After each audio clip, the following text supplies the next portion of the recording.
Hello and welcome to Lantern Lane Stories. Tonight's story is The Brown Foal of Arles. Where the great Rhone River spreads and softens before the sea, there is a place of water and reeds and endless sky. This is the Camargue wide, flat marsh where fresh and salty waters mix together. On a warm spring morning, something wonderful happened here. A mother horse stood in shallow marsh water. She brought a foal into the world. The tiny foal was not white. It was brown, dark as wet earth, dark as mud beneath hooves. The mother horse lowered her great head and breathed warm air onto her baby's face. "Welcome, little one, welcome to the Camargue," she whispered softly.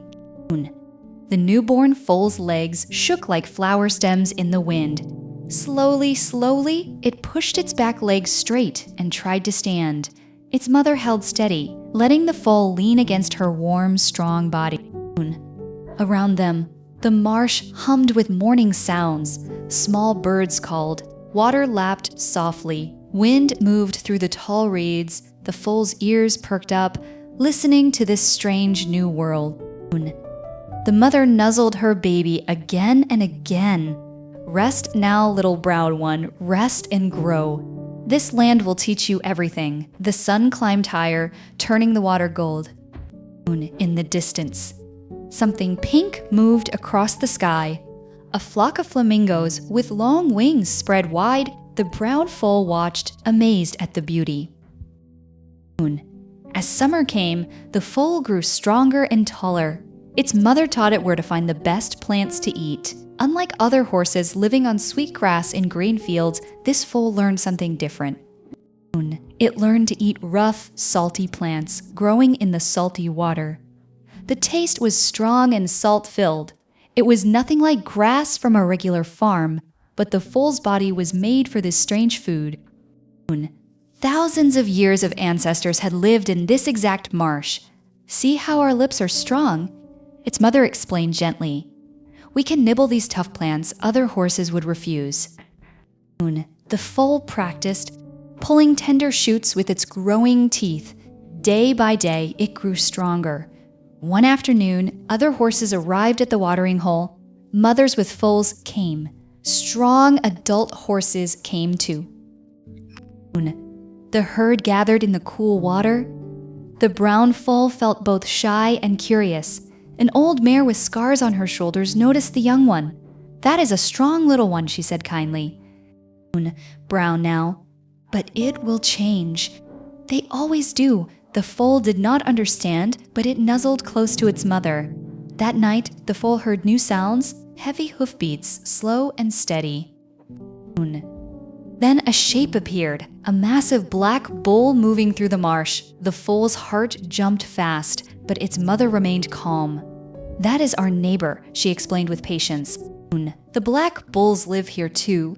Just as we do, we share this water, this land. We keep our distance. When we respect each other, there is peace." The bull drank from far away, ignoring the horses completely. Above them, the flamingos began to settle on their islands. They tucked their long legs beneath their pink bodies. The marsh grew quiet and soft as evening fell. The brown foal fell asleep standing up. It leaned against its mother, listening to her heartbeat. A year passed, then another year, and another. The brown foal was not so small anymore. It was a young horse now, strong and sure. Its feet moved easily through muddy, shifting water. One autumn day, the foal noticed something different. Its chest was not as dark brown anymore. Where the sun had shined all summer, the fur looked lighter, almost pale brown in some places. The foal looked down at its own body, confused. "Mama, why am I changing color?" it asked. The mother horse nickered softly, almost like soft laughter. "Because you are a true Camargue horse," she said gently. "The sun does this to us. The salt water does this to us. It is our way. Brown becomes white over time."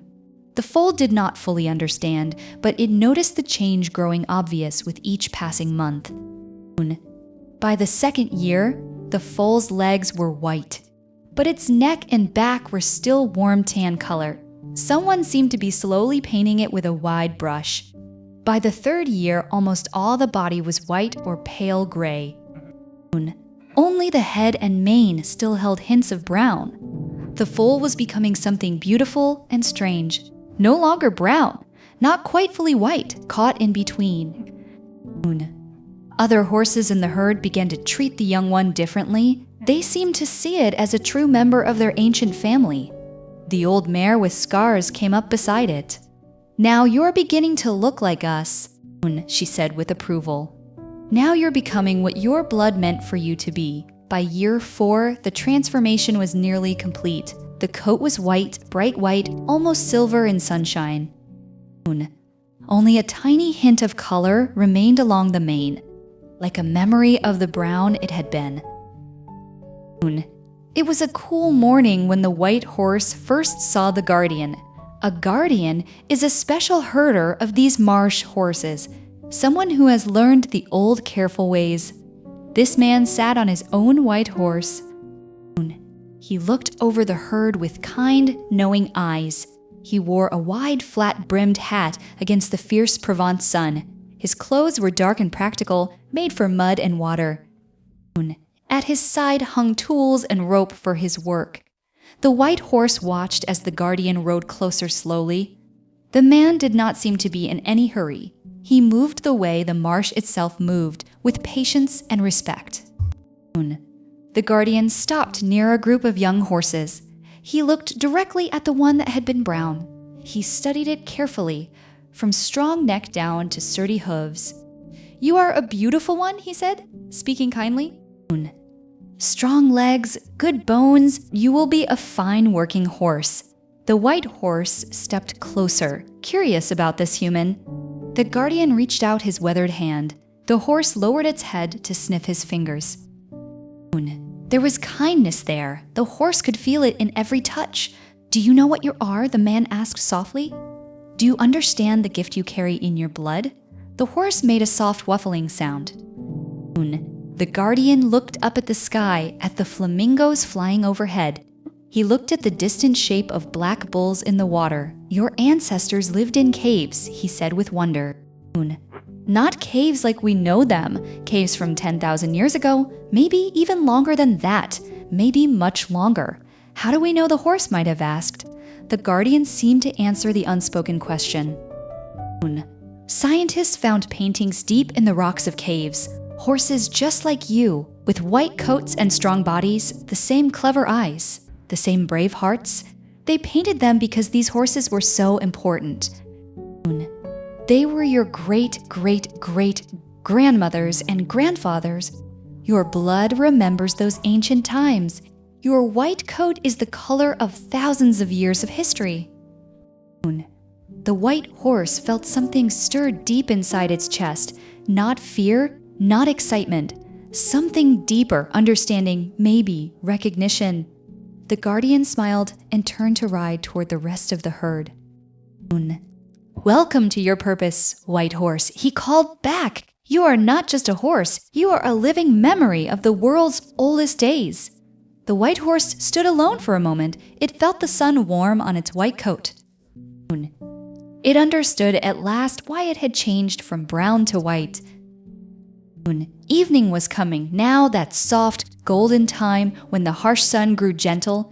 The white horse waded with the herd into shallow water. It felt cool water familiar around its legs. The salt smell rose up, strong and real and true. The flamingos, who had been busy all day fishing, began to settle. They folded their impossibly long legs beneath their pink bodies. They grew quiet, ready for sleep. The black bulls, dark as shadows, rested in the deeper mud. They were barely visible, but definitely there. Part of the 3 sacred symbols of the Camargue, the 3 flamingos, black bulls, and white horses. The white horse understood it belonged to something important and old. The sky above began to change color. Pink turned to orange. Orange turned to deep purple. Purple began to shift to the dark blue of approaching night stars appeared one by one, like someone lighting tiny candles across the sky.